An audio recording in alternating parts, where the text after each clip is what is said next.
ఈ దినము ఉపవాసాన్ని గురించి మీదట ఉంచాలని ఆశపడుచున్నాను. ఉపవాసం అనగా అన్నపానం లేదా భోజన పానములో ముట్టకుండుట అనేది మనకు బాగా తెలుసు, అందరికీ తెలిసింది. ఇది ఉపవాసం అంటే ఏంటి? అన్నపానములు తీసుకునకుండా మనం దేవునికి ఒక దీక్షతో మనం ఏ సమయం అయితే అనుకున్నాం ఆ సమయం వరకు ఏది తీసుకోకుండా ఉపవాసం చేసి దేవునికి సమీపంగా ఉంటూ అన్ని సాహసిస్తూ ఉంటాం.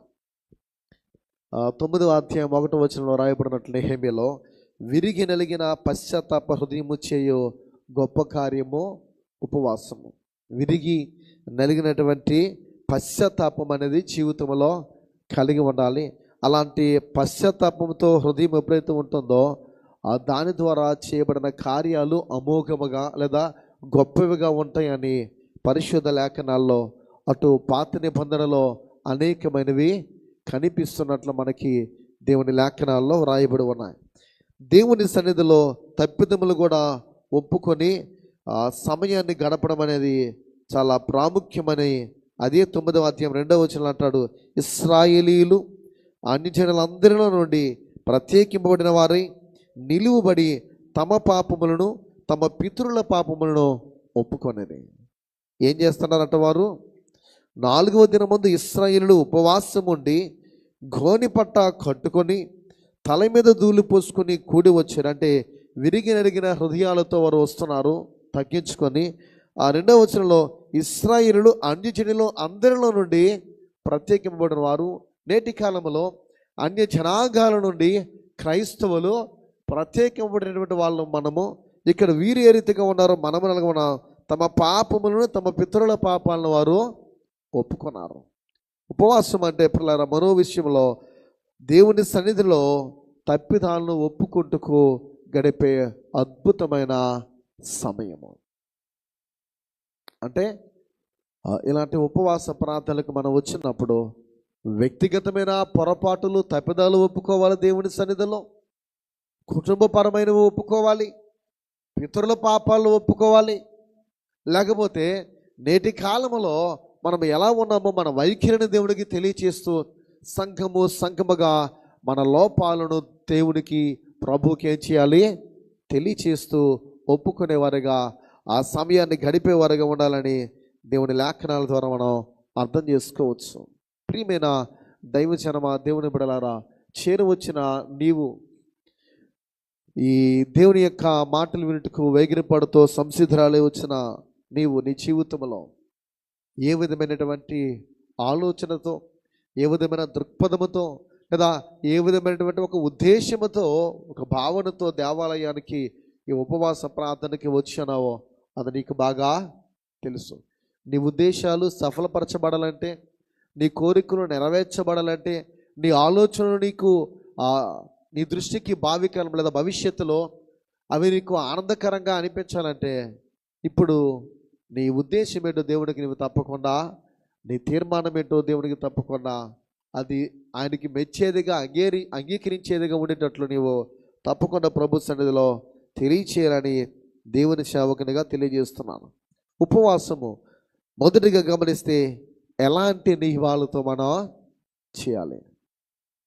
ఉపవాసము ఎలాంటి నియమాలతో మనం చేయాలి అని ఆలోచిస్తే మొదటిగా మనుష్యులను చూడాలని కాక పిల్లరా దేవుడు చూస్తున్నాడు మనం చేయాలని కొండ మీద ప్రసంగిస్తూ మత్తయి సువార్త 6వ అధ్యాయము 16-18 వచనాల్లో మనందరికీ బాగా తెలిసిన మాటలు పిల్లరా ఇవి.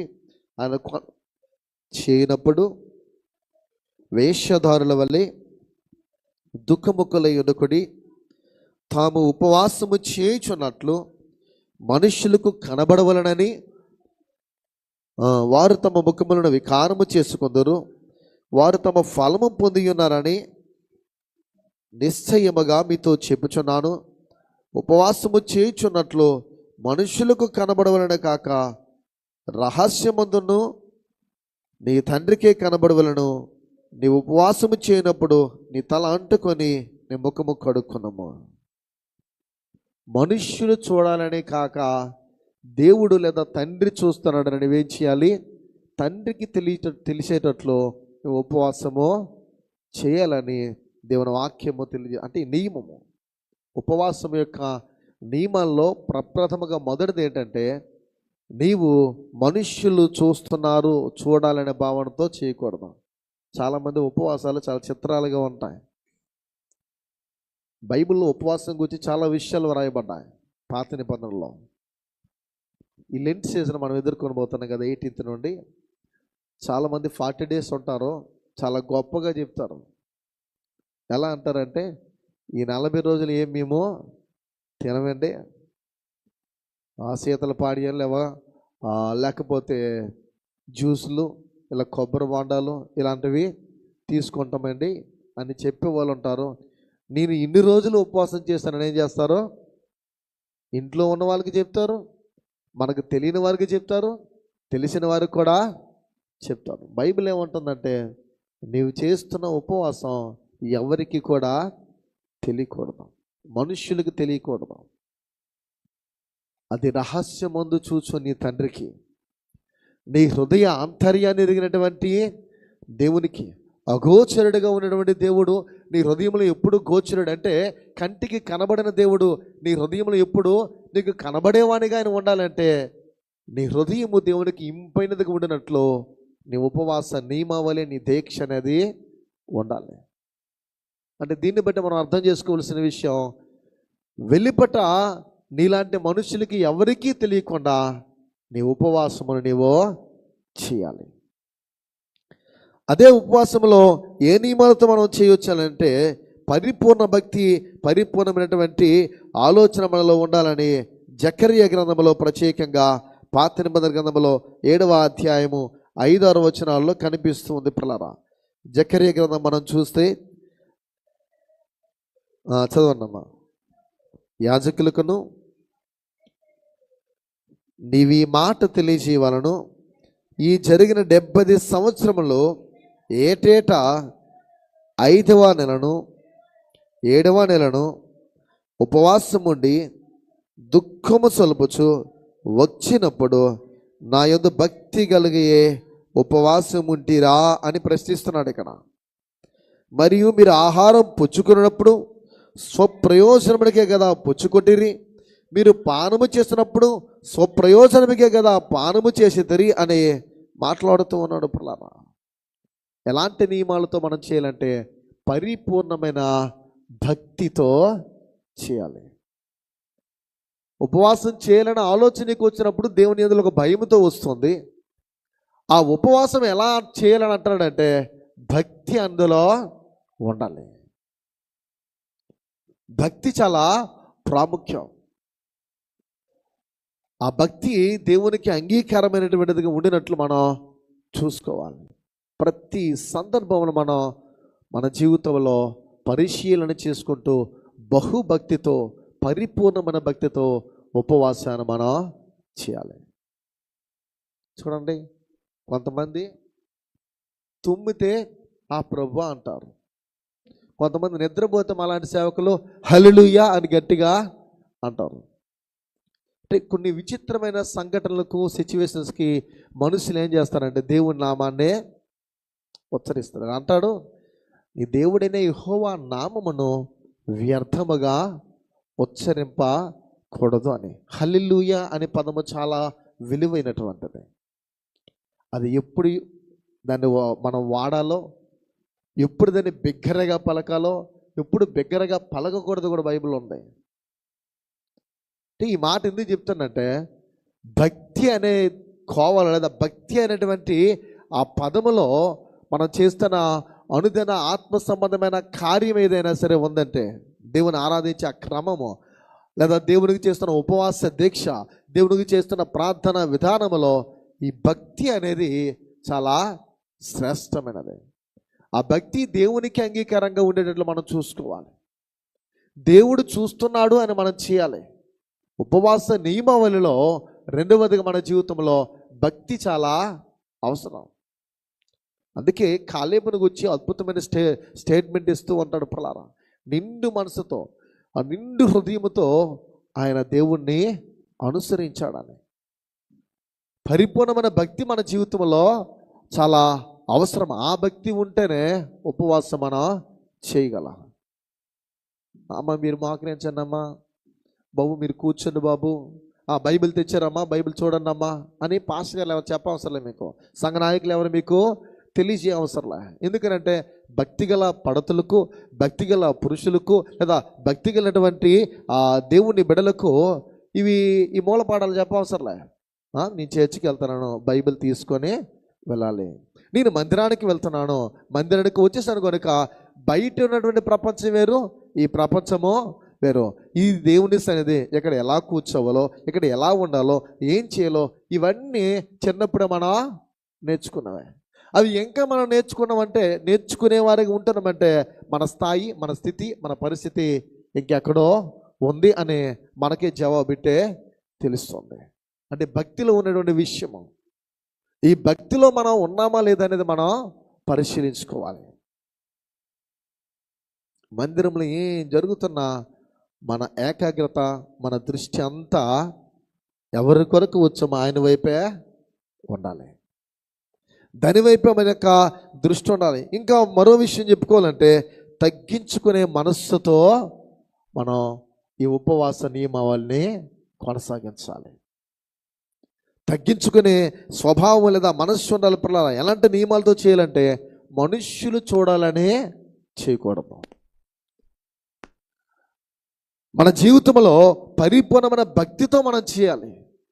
తగ్గింపు స్వభావం అనేది 35వ కీర్తనలో చాలా దగ్గర మనకు ఉంటాయి ఈ మాటలు. 35వ కీర్తన మనం చూస్తే 35వ కీర్తనలో ఈ రీతిగా ప్రత్యేకంగా వ్రాయబడుతూ ఉంటుంది. 13వ చరణంలో ఈ రీతిగా ఉంది. వారు వ్యాధితో ఉన్నప్పుడు, దావీదు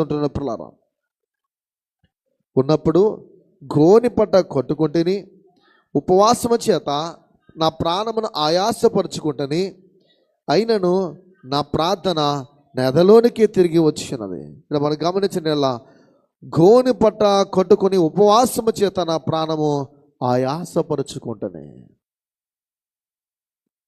బైబిల్లో మనందరికీ తెలుసు, చక్రవర్తులు సహితము, ధనికులు సహితము, సంపన్నులు సహితము, పలుకుబడిగిన వారు సహితం, అంటే రాజులే గోని పట్టాలు కట్టుకున్నారంటే అది తగ్గింపుకు ముంగుతో. భస్మ బుధవారం ఈ మాటలు చెప్పుకుంటూ ఉంటాం ఎక్కువ. పిల్లరా, ఉపవాస దీక్షకు నియమావళి ఏడు కొరకు చేయకూడదు. పరిపూర్ణమైనటువంటి నిండు భక్తితో మనం ఈ నియమాన్ని కొనసాగించాలి, ఉపవాస నియమాన్ని. అందులో తగ్గింపు చాలా అవసరం. సుంకరి పరిచయని ఇరువుని ప్రార్థన కనిపిస్తుంది. అందులో సుంకరికి ఉన్న ఆ తగ్గింపు మనలోకి రావాలి, కానీ పరిచయనికి ఉన్నటువంటి హైచ్చు అనేది మనలోకి రాకూడదు. ఇంకా అచ్చ తెలుగులో మాట్లాడుకోవాలంటే స్వయం అంటారు, స్వయం. ఇంకా స్వనీతి అని కూడా చెప్పుకోవచ్చు. స్వనీతి ఎలాంటిదంటే బహుభయంకరం. యోబులో ఉండేది అది మొదట. అంటే యోబు ఆశీర్వదింపబడడానికి, చాలా వరకు శ్రమ పెట్టబడడానికి, తన జీవితంలో పరీక్షలో నిలవడానికి గల హేతు ఏంటంటే, నేనే యథార్థవంతుడని వెళ్ళిపోయేవాడు. వాస్తవం, ఒక యథార్థవంతుడిని నేను యథార్థవంతుడని అనుకోవడం తప్పు కాదు భౌతికంగా, కానీ దేవుడు అంటున్నాడు, దాన్ని బట్టి కూడా నీవు పతనమైపోయే పరిస్థితి ఎదురవుతుంది. ఎంత మనం హెచ్చింపబడుతున్నా, ఎంత ప్రఖ్యాతిగాంచిన వారుగా ఉన్నా, ఎంత దేవుడు మనల్ని దీవిస్తూ ఉన్నా, మనం ఏం చేయాలి? తగ్గించుకొని ఉండాలి. దావీదు అంటాడు, ఎంతటి వాడును నా కుటుంబం ఏర్పాటుది అంటాడు. మొదటిగా ఏర్పాటు చేయబడిన సౌలు అంటాడు, నా గోత్రము ఏర్పాటుది అనేటట్లు ఆడతాడు. నా తండ్రి ఎంతటి వాడు, నేనెంతటి వాడును. మన జీవితంలో కూడా ఉపవాసము చేటుకు నీవు చేస్తున్న ఆ నియమములో మూడవదిగా నీళ్ళు ఉండవలసినటువంటి అద్భుతమైన క్వాలిటీ, ఉన్నతమైన లక్షణం ఏంటంటే తగ్గింపు. తగ్గింపు లేని వారు ఎప్పుడు హఠాత్తుగా నాశలు చెప్పినను, లోబడిన వాడు మరి తిరిగి లేకుండా హఠాత్తుగా నాశనమగును అని జ్ఞాని అయిన సొలొమోను అంటూ ఉంటాడు. అంటే తిరుగుబాటుతనం అనేది వచ్చేస్తుంది. ఎవరికి అని అంటే, ఆ లోబడిన ఉన్నటువంటి తత్వం ఉన్న వాళ్ళకి, తగ్గింపు స్వభావం లేని వారికి. ఈ తగ్గింపు మన జీవితంలో రావాలి. యేసుక్రీస్తు వారే తగ్గించుకున్నారు వచ్చే లోకములో. మనం ఎంతటి వారము. అందుకే మన ఉపవాస దీక్షలో తగ్గింపు చాలా ప్రధానమైనటువంటి అంశము, ప్రధానమైనటువంటి లక్షణం అది ఉండాలి. తగ్గింపు లేకుండా నీవు చేసిన ఉపవాసము దేవుడు అంగీకరించడు. ఇదివరకు ఉపవాసానికి వచ్చి చెప్పిన యెషయా గ్రంథంలో బేస్ చేసుకొని మీకు ఎంతమంది గుర్తుందో తెలియదు, ఇట్టి ఉపవాసం నాకు అనుకూలం అన్నట్లు. అందులో ఏంటి, ఈ దినం ఉపవాసం చేసిన వాళ్ళు ఎంతమంది చేస్తారో మీకు తెలుసు. వచ్చిన వాళ్ళు నువ్వు ఉపవాసం చేయగా నీ ఇంటిలో చాలా మిగులుతాయి, కారం మిగులుతుంది. అంటే నీవు తినవలసిన దానిలో కారము, సాల్ట్, ఇలా వగైరా ఏవైతే ఉన్నాయో ఈ ఆహార దినుసులన్నీ అవన్నీ తీసేం చేయాలి, నువ్వేం చేయాలి, సేవకునికి ఇవ్వాలి, లేదా లేమిలో ఉన్నవారికి ఇవ్వాలి. అవన్నీ మనమే తినేస్తాం. అంటే బైబిల్ ఉన్నది నేను చెప్తున్నాను. లేని వాళ్ళకి నువ్వేం చేయాలి, ఇవ్వాలి. బైబిల్ బోధ అయితే దైవజనుడికి ఇమ్మని చెప్తుంది. ప్రియమైన దైవజనమా, మనం ఉపవాసం చేసినప్పుడు అక్కడ అంటాడైనా, మీరు మీ వ్యాపారాలు చేసుకుంటారు, మీరు వైరాలు పెట్టుకుంటారు, తగాదా ఆడుతూ ఉంటారు, మీరు పనులు చేస్తూ ఉంటారు, మీ కార్యాలు చేస్తూ ఉంటారు, మీ ప్రాణాలను ఆయాసపరుచుకోమని నేను చెప్పానా? మిమ్మల్ని అన్నపానంలో తీసుకోకూడదని నేనేమో చెప్పానా? ఒకడు తన ప్రాణంను ఆయాసపరుచుకుంటే, ఒకడు అన్నపానంలో మానేసుకొని కూర్చుంటే, ఇలాంటి ఉపవాసాన్ని నేను లక్ష్య పెడతానా? విరిగి నలిగిన హృదయం కలిగిన వారు ఎవరైతే దీనుడై నన్ను వెతుకుతూ ఉంటారో అట్టివారిని, అలాంటి ఉపవాసాన్ని కదా నేను లక్ష్య పెడతానంటూ ఉంటాడు. దినం అది టాపిక్ కాదు, కానీ ఉపవాసానికి ఉండవలసిన నియమంలో ఆ లక్షణాలు ఎలా ఉండాలంటున్నాడంటే, మొదటిగా మనుష్యులు చూస్తారు, చూడాలనే కాక తండ్రి రహస్యమందు చూచి దేవుడు చూస్తున్నారని ఉపవాసము చేయాలి. అందులోనే నిండు మనసుతో లేదా పరిపూర్ణమైనటువంటి ఆ మనసుతో కూడిన భక్తి నీలో ఉండాలి. మూడవది తగ్గింపు నీలో ఉండాలి. ఎలాంటి నియమాలతో చేయాలనే దానిలో. తర్వాత ఎలాంటి సందర్భాల్లోని ఉపవాసమో చేయాలి, ఎలాంటి నియమాలతో మనం చేయాలని మనం విన్నాం. ఇప్పుడు ఎలాంటి సిచ్యువేషన్స్లో, ఎలాంటి సందర్భాలని ఉపవాసము చేయొచ్చనంటే, సమూయేలు మొదటి సమూయేలు గ్రంథం 1వ అధ్యాయం మనకు బాగా తెలిసి పిల్లరా 7-8 వచనాల్లో వ్రాయబడుతుంది. ఎల్కానా ఆమెకు ఏటేటా ఆ రీతిగా చేయిచి ఉండగా, హన్నా యెహోవా మందిరముకు పోవునప్పుడెల్లా అది ఆమెకు కోపము పుట్టించిన గనుక ఆమె భోజనము చేయక ఏడ్చుచూ వచ్చెను. ఆమె పెనిమిటి అయిన ఎల్కానా, హన్నా నీవెందుకు ఏడ్చుచున్నావు?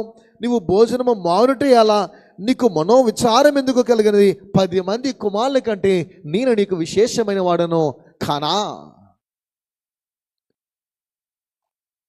తన శ్రీమతి హన్నా గొడ్రాలై పిల్లలు లేరని బాధింపబడుతూ దుఃఖముతో ఉంటే, పైగా పెనిని యొక్క మాటల యొక్క ఆ సూటిపోటి మాటలు పడలేక ఆ నిందను ఆ వేదనను భరించలేకపోతూ ఉంటే, తన భర్త అంటూ ఉన్నాడు, నువ్వు మనోవిచారం కలిగి ఎందుకు అలా ఉంటావు?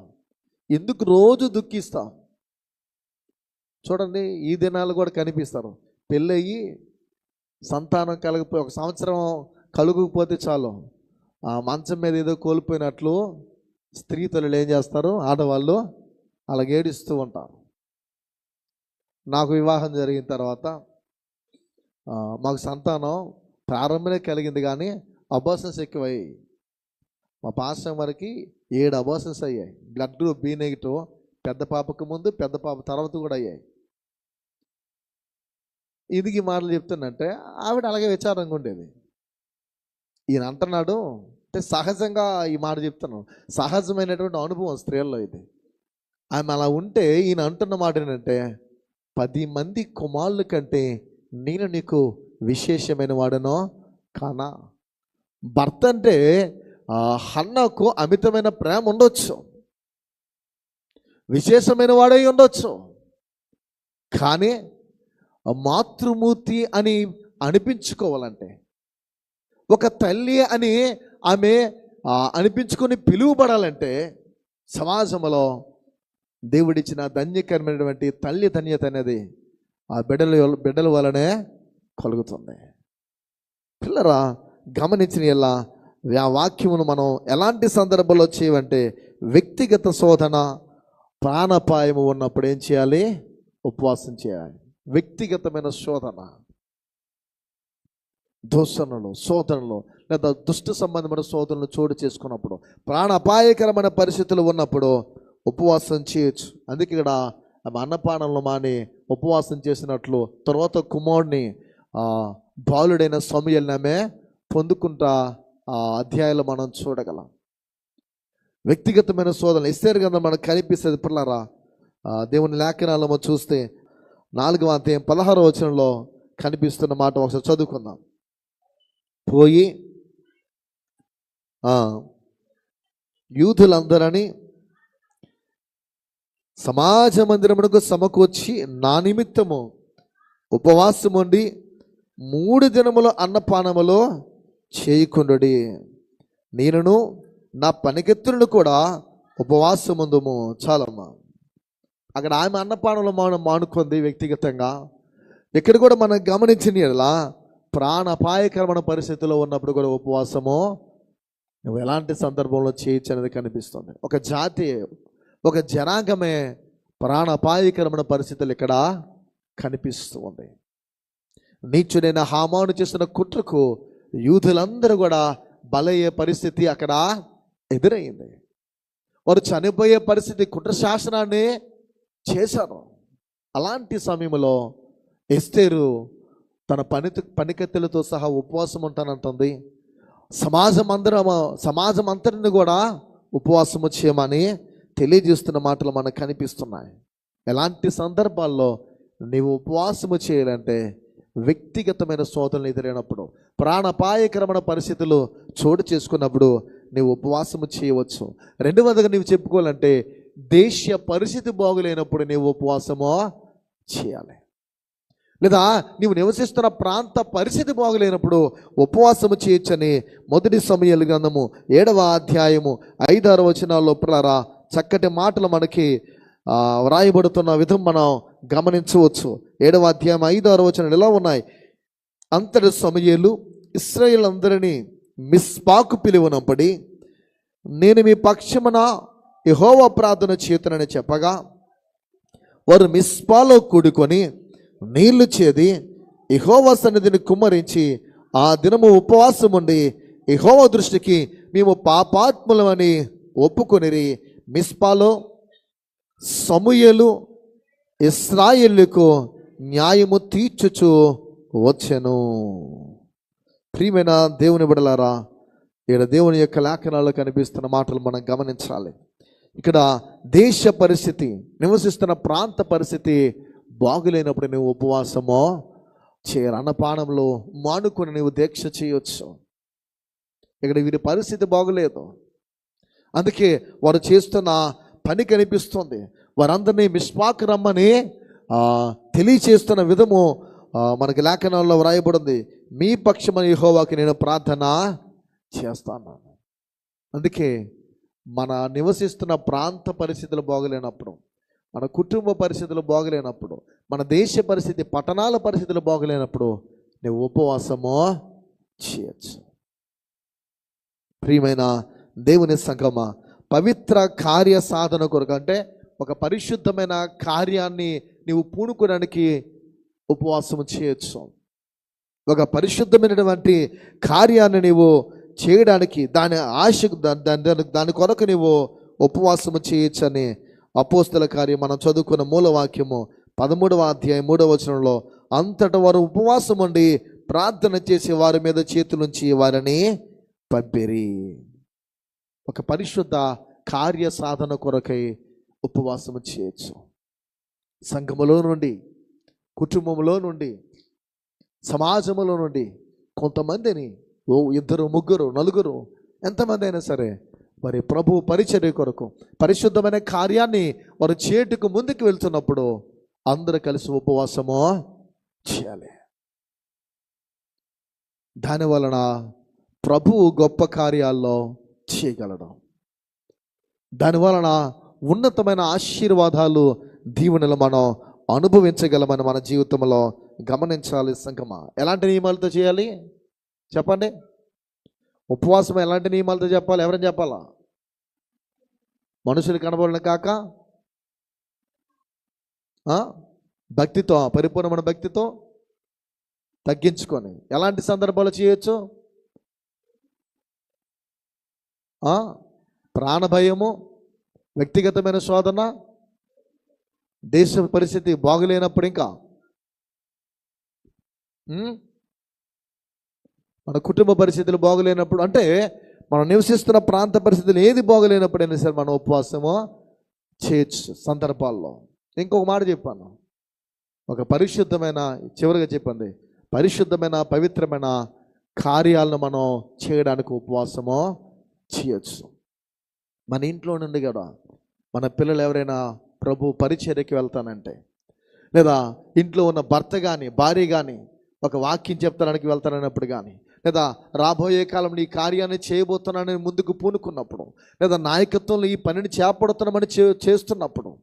చిన్న ఎగ్జాంపుల్, మనకి ఇక్కడ వెనక చర్చిలో ఒక జరుగుతుంది, ఏంటది?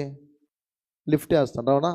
ఫర్ ఎగ్జాంపుల్ చెప్తాను, ఒక 10 మంది శ్రేయస్సు కొరకు, మంచి పని కొరకు గత కాలంలో మనం కూర్చొని బెంచెస్, లేదా ఈ కన్స్ట్రక్షన్ చేయబడిన ఈ చర్చ్, లేదా ఎవరైనా సేవకు వెళ్తున్నటువంటి మన సంఘం నుండి ఎవరైనా సేవకు వెళ్తున్నవారు, సువార్తకి వెళ్తున్నవారు, ఆయా మిషన్ పరిచర్యలో వాడబట్టుకు ముందుకు వెళ్తున్నప్పుడు, సంఘ మందిరంలో ఎవరైనా సేవకులు నూతనగా అపాయింట్మెంట్ ఇచ్చే సమయానికి ముందుగా మంచి సంఘ కాపరి రావాలని, నాయకత్వం చేంజ్ అవుతున్న సమయంలో మంచి నాయకులు రావాలని, ఇలాంటి విషయాల్లో ఏం చేయాలి? ఉపవాసము పరిశుద్ధమైన కార్యం కొరకు చేయాలి. చివరిగా ఉపవాసం వల్ల కలిగే గొప్ప ప్రయోజనాలు. మొదటిది ఏం చేసాం? ఉపవాసము ఎలాంటి నియమాలతో చేయాలి, ఉపవాసం ఎలాంటి సందర్భాలలో చేయొచ్చు, ఉపవాసం వల్ల కలుగు ప్రయోజనాలు చెప్పి నా సందేశాన్ని ముగిస్తా పిల్లరా. మొదటిగా శోధనలు అనేవి మనకు తెలుసు బాగా, యేసుక్రీస్తు వరకు వచ్చే మత్తయి సువార్త 4వ అధ్యాయం ఉంటాయి. ఆ ఉపవాసం వల్ల కలిగే ప్రయోజనాలు ఉన్నతమైనవని మనం అర్థం చేసుకోవచ్చు. 4వ అధ్యాయంలో ప్రారంభంలో చూస్తే, అప్పుడు యేసు అపవాది చేత శోధింపబడుటకు ఆత్మ వలన అరణ్యమునకు కొనుపోబడను, 40 దినములు 40 రాత్రులకు ఉపవాసం ఉండిన పిమ్మట ఆయన ఆకలి కొనగా. ఎందుకంటే ఆయన సంపూర్ణమైన మనుష్యుడు. మనకి ఎలాంటి ఆకలి వేసిందో, మనకి ఎలాంటి దప్పిక వచ్చిందో, మనం ఎలాంటి నిద్రావస్థ వచ్చేదో యేసుప్రభువు వారు కూడా అవి ఎదురయ్యాయి. మనము తల్లి గర్భం నుండి ఎలా పుట్టామో ఆయన కూడా తల్లి గర్భం నుండి అలానే పుట్టాడు. మనుష్య రూపిగా వచ్చాడు, కానీ సంపూర్ణమైన మానవుడు, సంపూర్ణమైన దేవుడు. ఆయన శోధింపబడ్డాడు. ఆయన ఆఖరి గురినప్పటికీ ఉపవాస ప్రయోజనాలు చూస్తే, ఆయన శోధింపబడిన తర్వాత సిలువ విజయోత్సవం అనేది కనిపిస్తుంది. శోధనలు ఎదురవుతాయి శోధనంగా. నీకు ఏ శోధన అవుతుందో, ఏ శోధన కొరకు నీవు ఉపవాసం చేస్తున్నావో, ఆ శోధనలో దేవుడు విజయాన్ని నీకు ఇస్తాడు. కలిగే ప్రయోజనం అది పాప సంబంధమైన శోధన అవ్వచ్చు, నీకు విరోధంగా రూపింపబడినటువంటి సాతాను శక్తులు అవ్వచ్చు, నీకు ఇబ్బంది పెడుతున్నటువంటి అధికార సమూహం అవ్వచ్చు, నిన్ను గేలి చేస్తున్నటువంటి ప్రజలు అవ్వచ్చు. ఇబ్బందికరంగా నీకు అనిపిస్తున్నది ఏదైనా సరే, ప్రభువుకు నచ్చింది నీ బ్రతుకులను ముందుకు నడిపించాలంటే జయాన్ని తప్పకుండా ప్రయోజనకరంగా నీకు ఉపవాసం వలన అని చేకూర్చగలడు. అందుకే ఉపవాసం మనం చేయాలి. ఉపవాసముతో తప్పకుండా కార్యాలు చూడవచ్చు. న్యాయాధిపతుల గ్రంథం 20వ అధ్యాయం మీరు ఇంటికి వెళ్ళి చదివితే యుద్ధాలు పిల్లరా కనిపిస్తున్నాయి. బైబిల్లో చాలా కనిపిస్తాయి మనకి. పాత నిబంధనలో రాజుల కాలంలో యుద్ధాలకు వాళ్ళు వెళ్ళడానికి వచ్చి, ఇక్కడ న్యాయాధిపతుల కాలంలో తీసుకునే గల కారణం ఏంటంటే, న్యాయాధిపతుల కాలంలో వారికి ఎవరు రాజుగా లేనప్పుడు దేవుడు గొప్ప విజయాల వరకే ఇచ్చాడు. ఐగుప్తు దేశం నుండి వారు బయలుదేరిన మొదలుకొని సైన్యములకు అధిపతి యెహోవా వారికి రాజుగా ప్రభువుగా ఉండి ఎన్నో జయాల వరకే ఇచ్చాడు. దేవుడు అంటున్నాడు, నీకు ఉపవాసం వలన కలిగే ప్రయోజనాలు చూస్తా 20వ అధ్యాయంలో యుద్ధముల వలన నీకు చేయాలనే ఇస్తాడు విషయాన్ని. మనం ఇప్పుడు పోరాడుతున్నది ఎవరితోని? అంధకార శక్తులతోనూ, దురాత్మల సమూహములతోనూ, సాతానుతోనూ, మన అనుచరులతోనూ, శరీర కార్యములతో, వీటితో మనం యుద్ధము చేయొచ్చు ఉన్నాము. ఆ యుద్ధముల మీద నీకు విజయం రావాలంటే నువ్వు ఉపవాసము చేయాలి. నీ బ్రతుకులో ప్రతిఫలం వస్తుంది. ఇంకో మాట చెప్తాను సుమా, నీ దేహము సహకరించకపోతే నువ్వు చేయకుండా ఉండడమో ఉత్తమం. బలవంతంగా ఉపవాసం చేయమని ప్రభు చెప్పలే, బైబిల్ చెప్పలే. నువ్వు ఉపవాసమే ఉండాలి అని అనలేదు బైబిల్, పరిశుద్ధ గ్రంథం. అలాగే ఉపవాసం చెయ్యొద్దు అని కూడా పరిశుద్ధ గ్రంథం చెప్పలేదు. నీ బాడీ, నీ శరీరము సహకరిస్తే నువ్వు ఉపవాసం చెయ్యి. నీ శరీరం సహకరించట్లేదని అంటే ఎందుకు అంటానంటే, కొంతమంది ఉపవాసం చేసి, అందుకే ముందు చదివించాం 6వ అధ్యాయంలో, దుఃఖముఖులై ఉండకూడదు. నువ్వు ఉపవాసము చేయకముందు కడుపు నిండా తిన్నప్పుడు నీ ముఖము ఎలా కలకలలాడుతూ ఉండేదో, నువ్వు అన్నపానాల్లో మానుకున్నప్పుడు కూడా నీ ముఖము అలానే ఉండాలి, విచారంగా ఉండకూడదు, ఏదో కోల్పోయినట్లు. ఏమ్మా అంత నీరసం అయిపోయి, ఏం పోవాలిగైపోయి అంటే ఉపవాసం చేస్తానండి. అది కాదు నియమవలే, అది కాదు ప్రభు చెప్పేది. నువ్వు గొప్పలకి ఎక్కడ చెప్పుకుంటే దానివలన ఆ ఉపవాసం వల్ల ప్రయోజనం ఉండదు, లాభప్రాప్తి చేయకూడదు. నీ ఉపవాసం నీ ఇంట్లో ఉన్నవారికి కూడా తెలియకూడదు. అంటే ఎంత కఠోరంగా చేయాలి. మీకు ఎగ్జాంపుల్ ముస్లిమ్స్ని తీసుకోండి. వారు ఉమ్మును కూడా మింగరంటారు. మింగర అంటాను నేను ఎందుకంటానంటే, వాళ్ళు చేస్తుంది నేను చూడలేదు వెళ్ళి. పిల్లరా, వ్యక్తిగతంగా వాళ్ళకే తెలుసు వాళ్ళు ఎలా కఠోరంగా దీక్షగా చేస్తున్నారో. అలాగే దేవుడు అంటున్నాడు, రహస్యమందు చూచు చేసినట్లు నువ్వేం చేయాలి? ఉపవాసం చేయాలి, ఎవరికి తెలియకూడదు. నీ దేహము సహకరించినట్లు నువ్వు ఒక సమయం పెట్టుకో. నువ్వు ఎంత సమయం ఉంటానంటే అంత సమయం పెట్టుకో. కొంతమంది 4-5 సార్లు కూడా తినేవాళ్ళు ఉంటారు. బైబిల్ ఉన్నది కదా సామెతల గ్రంథంలో, తిండిబోతులు ఉన్నారు, వదరబోతులు ఉన్నారు, త్రాగుబోతులు ఉన్నారు, నిద్రబోతులు ఉన్నారు, ఇలా ఎన్నో చెప్పుకుంటాయి. సోమరపోతులు ఉన్నారు. పిల్లరా, మనము ఎలా చేస్తున్నాం? ఉపవాసం వల్ల కలిగే ప్రయోజనాలు చూస్తే, శోధన వల్ల నీకు జయం వస్తుంది, యుద్ధాల వల్ల నీకు జయం వస్తుంది. యోనా గ్రంథంలో నినివే పట్టణం గురించి వ్రాయబడుతుంది. ప్రజలు క్షేమం కొరకు దేవుడు ఏం చేస్తారంటే, నినివే పట్టణం అంతా కాపాడబడినట్లు, రక్షింపబడినట్లు ఆ దేశం లేదా ఆ ప్రాంతంలో ఆ పట్టణస్తులందరూ ఏం చేస్తారు? వారు మాత్రమే కాక వన్యప్రాణులు సైతము, వారు పెంచుకున్న జంతువులను సైతం ఏం చేశారు? ఉపవాసంతో ఉంచేశారు. రాజు మొదలు దాసి వరకు, ఇంట్లో ఉన్న పెంపుడు జంతువుల వరకు అన్నీ ఉపవాసం చేస్తూ ఉన్నారు. అందుకే నినివే పురము, ఆ పట్టణము కాపాడబడింది. ఆపదలో ఉన్నప్పుడు, ఉగ్రత రాబోతుంది అని తెలిసినప్పుడు, నా జీవితం అంతమైపోతుందని నీకు అనిపించినప్పుడు, నీ ఉపవాసం చేస్తే నీ పరిస్థితిని దేవుడు మారుస్తాడు. ఎందుకంటే ఆయన వాత్సల్యము గల దేవుడు, కృపా సముద్రుడైన, కృపగల దేవుడు, కనికర సంపన్నుడు కనుక ఆయన చేయాలనుకున్న కీడుని చేయక ఆయన ఏం చేస్తాడంట? తన ఆలోచన మార్చుకొని నీ పట్ల తన కనికరాన్నే చూపిస్తాడు. నినివే పట్టణము కాపాడబడింది. పిల్లరా, మనం చదువుకుని ఉన్న ప్రకారంగా పవిత్ర కార్య సాధన కొరకు, పిల్లరా, పరిశుద్ధమైన కార్య సాధన కొరకు కూడా ఈ ఉపవాస ప్రయోజనం అనేది దక్కుతుంది. ఒక మంచి పని నీవు చేయడానికి సిద్ధపడినప్పుడు దాని వలన, ఉపవాసం వలన ప్రయోజనం అనేది వస్తుంది. ప్రియ సంగమ, దేవుని బిడ్డలారా, సద్భక్తితో దేవుని మహిమార్థము చేసే ఉపవాసం, దీక్ష అనేది ప్రతిఫలిస్తుంది. అంటే ఒక అద్భుతమైన సద్భక్తితో, శుద్ధమైన భక్తితో మనం దేవుని మహిమ కొరకు ఉపవాసం చేస్తే ప్రతిఫలం అనేది దేవుడు అనుగ్రహిస్తాడు. ఉపవాసం ద్వారా మంచి కార్యాలు మనం చూడగలము అని 58వ అధ్యాయం అంతా యెషయా గ్రంథంలో దేవుడు ముందుగానే మన కొరకు దాచిపెట్టి వ్రాసించిన పిల్లరా, పరమందున్న దేవుడు ప్రతిఫలం ఇస్తే పూర్ణమైనటువంటి ఆనందము, పూర్ణమైనటువంటి నమ్మకము, విశ్వాసము నీలోకి వస్తుంది. అందుకే ఉపవాసం చేయి, ప్రారంభించి ఒకవేళ చేయకపోతే దేవునికి సన్నిహితంగా దగ్గరగా ఉండు. నీలో, మన కుటుంబాల్లో, మన సంఘములో దేవుడు అమోఘమైన కార్యాలు చేస్తాడు. ఉపవాసం వలన నీ పరిస్థితి మారుతుంది, నీ బ్రతుకు మారుతుంది, నీ బిడ్డల భవిష్యత్తు మారుతుంది. అంత మాత్రమే గాక మన యొక్క హృదయము చాలా తేలిగ్గా ఉంటుంది, నెమ్మది, సమాధానం నేను వెతుక్కుంటూ వస్తుంది.